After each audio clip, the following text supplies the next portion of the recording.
আসসালামু আলাইকুম। আজকে আমরা কুষ্টিয়া হাউজিং মাঠের চাঁদাগাড়া মাঠ আর কি, সেখানে গিয়েছিলাম চটপটি খাওয়ার জন্য, এই ভাইরাল মামার চটপটি খাওয়ার জন্য। মামার চটপটি অনেক স্পেশাল, অনেক মজা। এসে অনেক রিভিউ দেখেছি সবার, দেখে মনে করলাম একটু যাই খেয়ে আসি। এত মজার চটপটি কুষ্টিয়ার শহরের মধ্যে এরকম কোনো চটপটি নেই। তো যাই হোক, আমি গেলাম, ওখানে গিয়ে খেলাম। আমি, আমার ছোটো ভাই, আমার মেয়ে, 3জন গিয়েছিলাম, খেলাম। আমার কাছে চটপটি ভালো লেগেছে, তবে স্পেশাল কিছু মনে হয়নি।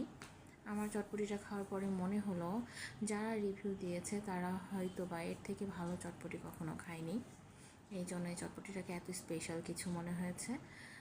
তবে আমার কাছে ভালো লেগেছে, খারাপ লাগেনি। নর্মালি কুষ্টিয়া শহরের মধ্যে এরকম চটপটি অনেক আছে, খেয়েছি। স্পেশাল বলতে যদি স্পেশাল কোনো কিছু থাকতো তাহলে হয়তো আরও ভালো লাগতো। তবে আপনারা চাইলে ওখানে একটু ঘোরার জন্য বা পরিবেশটা দেখার জন্য যেতে পারেন। ওখান থেকে পরে আমরা খেয়ে চলে আসলাম।